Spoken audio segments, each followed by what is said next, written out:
राजापूर तालुक्यातील खरवते येथील शेतकरी दयानंद चौगुले यांनी सुमारे 50 वर्षापूर्वीपासून वापरात असलेली मुंडगा आणि सरवट या गावठी भात बियाण्यांचे संवर्धन केले आहे। कृषी विभाग आणि दापोली येथील डॉ. बाळासाहेब सावंत कोकण कृषी विद्यापीठाकडून यावर सुमारे 7 वर्ष सखोल अभ्यास आणि संशोधन करून चौगुले यांचा डॉ. बाळासाहेब सावंत कोकण कृषी विद्यापीठाचे कुलगुरू डॉ. भावे यांनी भात बियाण्यांच्या पेटंटचे प्रमाणपत्र देऊन गौरव केलाय।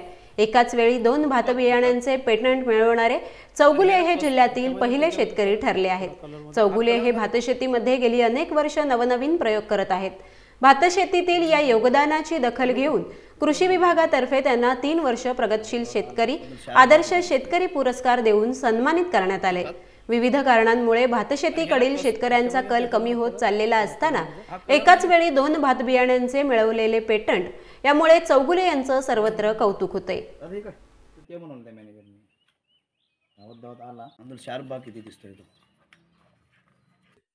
ही वडिलोपार्जित आमच्या वंशपरंपराने आलेली बियाणे आहेत। ती मी या ठिकाणी जतन केलेली आहे। मुंडगा आणि सरवट ही भातांची 2 वाणं आहेत।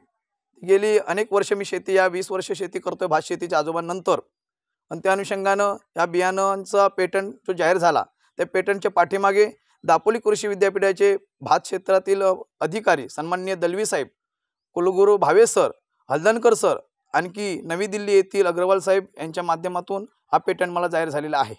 ही जी जात आहे टपोरी दाना आहे। या मुंडगा या जातीचा मुंडगा भाताचा आणि जांभळ्या कलरचा भात आहे। याच्यामध्ये पोषक मूल्य असे बऱ्याचशा प्रमाणामध्ये आहेत। 18 प्रकारचे गुणतत्व त्या ठिकाणी त्या अनालिसिस केल्यानंतर लॅबमध्ये त्यांना सापडलेले आहेत आणि भारतामध्ये एकमेव जात आहे असं त्यांचं म्हणणं आहे, आणि तसा अनालिसिस रिपोर्ट आपल्याला लॅबचा दिलेला आहे।